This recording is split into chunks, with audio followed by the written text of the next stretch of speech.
प्रीति इतनी सैड क्यों है? Hi hi hi. This is Kabir Singh. Fakir Singh कौन?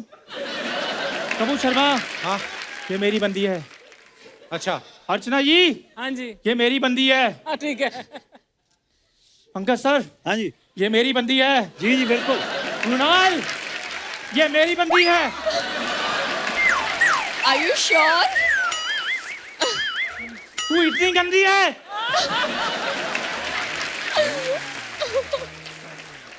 हम उतने भी गंदे नहीं है जितना गंदा आप ये कबीर सिंह का एक्टिंग कर रहे हैं। हम जा रहे हैं। प्रीति, प्रीति मेरी बात सुनो प्रीति। आप प्रीति नहीं है, पुरुषोत्तम है। हम पुरुषोत्तम। और गाड़ी भी अपना ले जा रहे हैं। पुरुषोत्तम, मेरी बात तो सुनो। बाइक भी लेकर गया। ओए होए होए, शाहिद सर सॉरी। चलो अगर रिवील हो ही गया है कि मैं शाहिद कपूर नहीं हूँ। अच्छा अब रिवील हुआ है। एक्चुअली मुझे पता है, मैं तो सोच रहा था शाहिद कपूर तो यहाँ, ये कौन बैठा है? वाह वाह, क्या है ये? यार ये मेरी तैयारी है। शाहिद सर, कबीर सिंह आपकी फिल्म थी ना सुपरहिट, तो हमारे पंजाब में जगीर सिंह बन रही है, उसका मेन लीड मैं कर रहा हूँ। अच्छा, तो मेरे जो ऑपोजिट जो हीरोइन है वो मिल नहीं रही। मिल नहीं रही कि मान नहीं रही कोई? तो एक ही बात हो गई। चंदू तेरे को शर्म आती है थोड़ी सी कि नहीं? कोई शर्म नाम की चीज है? कहाँ से लगता है तू शाहिद कपूर? कबीर सिंह कहाँ से लगता है? यार ओरिजिनल और फर्स्ट कॉपी में थोड़ा तो फर्क होता है कि नहीं? तू फर्स्ट कॉपी नहीं, तू वर्स्ट कॉपी है। सर इसमें ना, ये आदमी में, ये मेरा बचपन का दोस्त है सर जी, स्कूल का, अमृतसर के टाइम से। शर्म नाम की इसमें कोई चीज ही नहीं है, मतलब कोई फर्क नहीं है। चश्मा निकाल के बैठो इधर आप। तो शर्म नाम की कपूर शर्मा चीज होती भी नहीं। शर्म तो सर एक वर्ड होता है। वैसे भी सर यहाँ पर मैं आपका आशीर्वाद लेने के लिए आया हूँ, क्योंकि मैं भी आपकी तरह थिएटर में जैसे अपना पाँव जमाना चाहता हूँ सर। पाव नहीं, साथ में बड़ा भी रख। समोसा रख साथ में, खाली पाव से कुछ नहीं होगा। तू 2-4 पैसे कमा जाके। एक्चुअली पता कि ये ऐसे बोलता रहता है। मैं थोड़ा ना मेथड एक्टर हूँ, लेकिन ये समझता नहीं है। मेथड एक्टर बहुत बड़ा है सर ये। एक बार इसको एक रोल मिला रिक्शा वाला का, 6 महीने उसके घर में रहने चला गया। उसके बाद डायरेक्टर का फोन आया, कल से शूटिंग चालू है, 9 बजे आया ना। कहता है 9 बजे नहीं, थोड़ा लेट करो, 10 बजे तक तो मेरी 2 सवारियां ही छोड़ने जानी है। इतना मेथड एक्टर है ये। उसको मजा आने लग गया।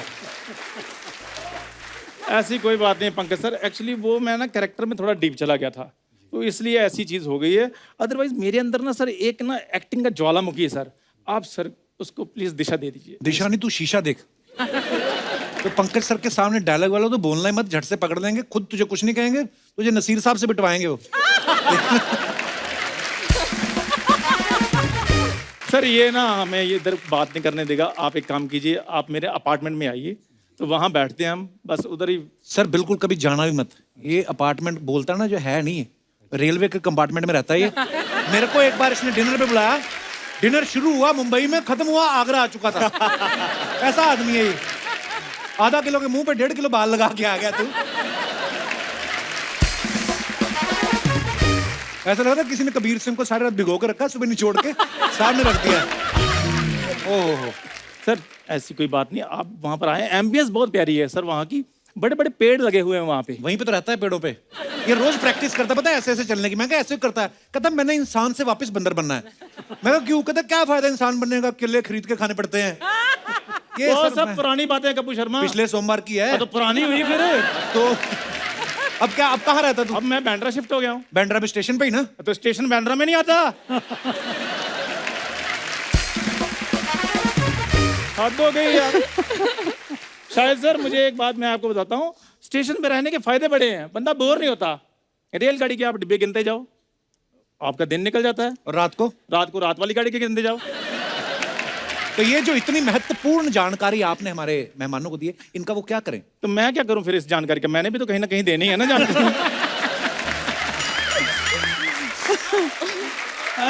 हाँ?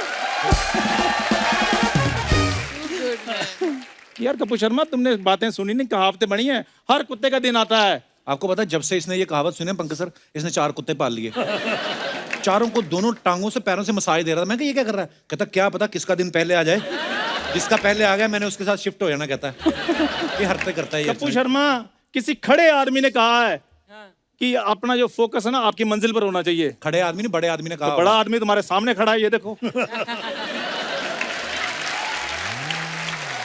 आपको पता है पंकज सर, ये सब जो बातें बोलता है, ये सुनने के हमें चैनल कुछ नहीं देता। हम वैसे सुनते हैं, फ्री में सुनते हैं। सर आपने वो रोल किया था, मुझे ये बताइए वो मैं क्या करूं उस रोल के लिए, वो जगीर सिंह के कुछ रोल नहीं के? करना, तू परफॉर्म करके दिखा दे, वो अपने आप किसी और को कास्ट कर लेंगे। सर मेरे को अगर एक मौका मिल जाए ना तो मैं एक्टिंग के छक्के छुड़ा दूं सर। पहले अपने दादा को छुड़ा, जेल में बैठा है जाके एक्टिंग के छक्के छुड़ाएगा तू। वो फिर जेल में चले गए। अच्छा उनका भी पता नहीं चलता सर कब बाहर आते हैं कब अंदर जाते हैं। वो सर स्मार्ट बैठे थे, वोकेशन पे गए होंगे। वेकेशन भी स्मार्ट तो बहुत है। आपको पता है इसके दादा ना सर नकली चाबियां बना लेते थे, खुद जेल में थे, खुद ही नकली चाबी बनाई, जेल का ताला खोल के भागा नहीं, जेलर के पास चला गया, कहता मैंने चाबी बनाई, इसके पैसे दे दो। फिर पकड़े गए। अब काम तो काम होता है ना सर। अब सर गधा घास से दोस्ती कर लेगा तो खाएगा क्या? गधा नहीं, घोड़ा घास से घोड़े होते तो वो भागना जाते।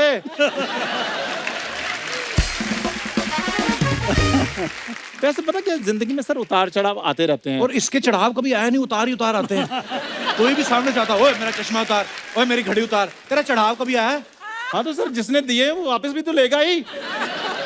इसने कार ले ली शायद भाई काम कर करके, पर हरकतें नहीं जाती। कार में जा रहा है, सिग्नल की रेड लाइट हुई, अपनी कार से उतर के दूसरे कार को मांगने लगता है।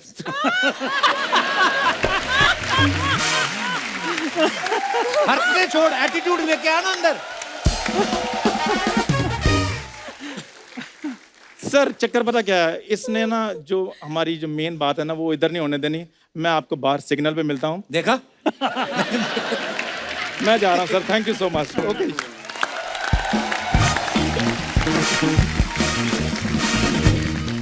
एक्चुअली मैंने जर्सी के जो डायरेक्टर है उनका एक इंटरव्यू देखा था।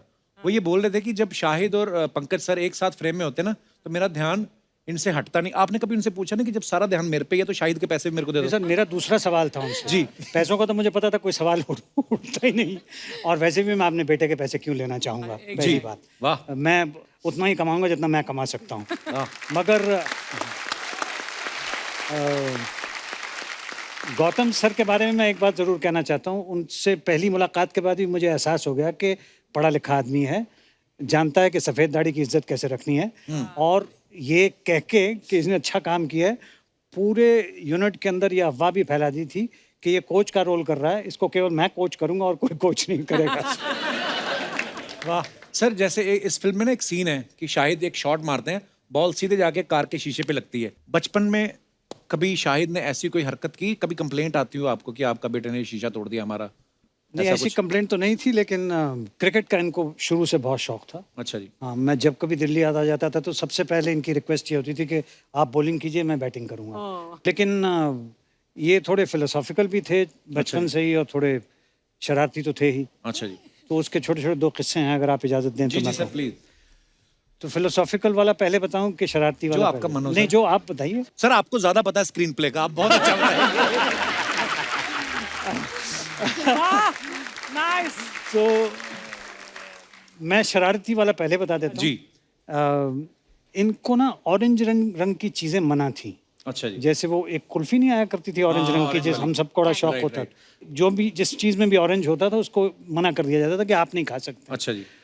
तो हम लोग मेरी बहन के यहाँ थे, तो उनके फ्रिज में वो ऑरेंज कॉन्सेंट्रेट होता है ना, जिसको आप बाद में कोल्ड ड्रिंक के तौर पे कन्वर्ट कर लेते हैं, वो फ्रिज में था उनके। हम लोगों को ख्याल ही नहीं आया, ना मुझे ख्याल आया कि मैं उनको ये खबर कर दूं।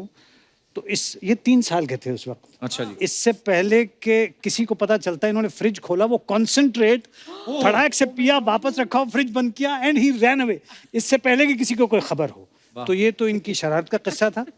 लेकिन फिलॉसफी इस तरह की थी कि एक बार उंगली पकड़ के मेरे साथ चल रहे थे। Even at that time he was about 3.5। अच्छा जी।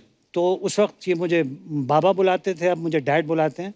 उस वक्त इन्होंने मेरी उंगली पकड़े पकड़े ये कहा कि बाबा आपको मालूम है मैं आपसे कितना प्यार करता हूँ? अच्छा। तो मैंने कहा हाँ बताओ बेटा कितना?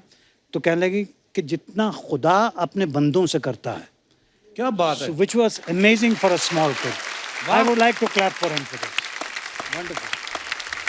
क्या बात है शाहिद भाई। 3-year-old kid. देखो मैं कितना बदल गया हूँ। 3-3.5 साल के बच्चे के मुंह से ऐसे शब्द निकले और ऐसे विचार निकलने, क्या बात है यार, वाह। अच्छा पंकज सर, आपसे क्योंकि कभी सौभाग्य नहीं हुआ मिलने का, जैसे आज की डेट में तो सोशल मीडिया है, कास्टिंग एजेंसीज हैं, बहुत कुछ है, मतलब एक रास्ता पता है कि कैसे जाना है। जी जब आप इंडस्ट्री में आए उससे पहले आप एनएसडी में थे। जी। अच्छा, एनएसडी में एडमिशन मिलना बड़ा मुश्किल होता है, और जब एडमिशन हो जाता है, एनएसडी कंप्लीट हो जाता है, लोग अगले ही दिन टिकट कराते हैं, मुंबई आते हैं। और हमने सुना कि आप एनएसडी कंप्लीट करने के 10 साल बाद मुंबई आए, तो कोई एफडी का मैच्योर होने का वेट कर रहे थे आप? 10 साल क्यों आपने वेट किया सर? नहीं, मेन वजह तो ये थी कि मैं तालीम हासिल करने के बाद वहीं पे नेशनल रेपर्टरी कंपनी में प्रोफेशनल एक्टर के बतौर अच्छा जी। काम कर रहा था, तो मैं ज़्यादा एक्सपीरियंस करना चाहता था। फिर उनको मेरी मौजूदगी बहुत मुनासिब नहीं लगी। अच्छा। तो एक दिन गांधी फिल्म में मुझे एक छोटा सा रोल मिला, तो उसकी इजाज़त भी उन्होंने दी, लेकिन बाद में उसी की वजह से निकाल भी उन्होंने दिया। अच्छा जी। तो फिर एक मजबूरी आन पड़ी और फिर वो एफडी तोड़ाना पड़ी। तो फिर वो बम्बई आना पड़ा, और बम्बई आकर के यहाँ पे काम ढूंढने का सिलसिला शुरू हुआ। एंड मेरा ख्याल है शायद तकदीर ने ऐसे ही करना था, और इसी वजह से हुआ। मुझे किसी से कोई एतराज़ नहीं है। I think it was a beautiful journey, और आज भी मैं जब मुड़ के देखता हूँ तो समझता हूँ कि वहाँ पे रहने का मुझे फ़ायदा ये हुआ कि थोड़ी बहुत अभिनय की मैच्योरिटी हासिल करने में मुझे थोड़ी मदद मिली। और यहाँ आने के बाद मेरी स्ट्रगल तो रही कुछ अरसे के लिए, लेकिन परफॉर्मिंग में उतनी स्ट्रगल नहीं रही। काम तलाशने में ज़रूर स्ट्रगल रही। मैंने एक बार सर, एक समर कैंप होते हैं ना हमारे, वो कैंप लगाने आते हैं एनएसडी वाले, बोलते हैं आप एनएसडी ज्वाइन करना चाहते हैं? मैं कहा हाँ। कहते क्यों? मैं कहा मुझे फिल्मों में जाना। कहते हैं बाहर बैठो। बताते हैं। तो मतलब एनएसडी में ऐसे मैंने सुना है कि जो अगर जाके बोल दे कि फिल्मों में जाना, तो फिर उसको ज़्यादा लाइक नहीं करते भी। पर होता भी यही है कि एनएसडी में जितने कमाल कमाल के एक्टर्स हैं, फिल्म इंडस्ट्री में आए भी, और हम चाहते भी यार अच्छे अच्छे एक्टर्स आए। पर सर आज तो मज़ा आ गया सर आपको देख के। वाह, thank you so much. Thank you, thank you. Shahid भाई, आप जब पहली फिल्म करने लगे थे तो आपने पापा से शेयर ऑब्वियसली किया होगा कि मैं एक्टर बनना चाहता हूँ। कब की बात है जब आपने शेयर किया? मैं आपको सिर्फ पहले तो ये बताऊंगा कि पहली फिल्म के बाद जब डैड ने फिल्म देखी, तो मैं फिर खड़ा था कि डैड को कैसी लगी, तो डैड मेरे पास आए। Good, keep working hard. पर म्यूजिक वीडियो वगैरह तो आपने पहले कर चुके थे ना आप?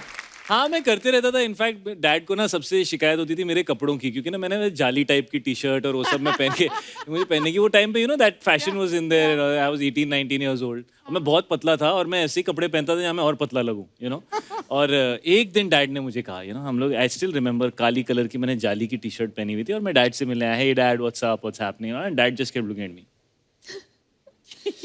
सो आफ्टर सम टाइम लाइक, क्या हो गया dad? What are you wearing? It's cool, Dad. It's cool. अंदर सब दिख रहा है बेटा, क्या बैठ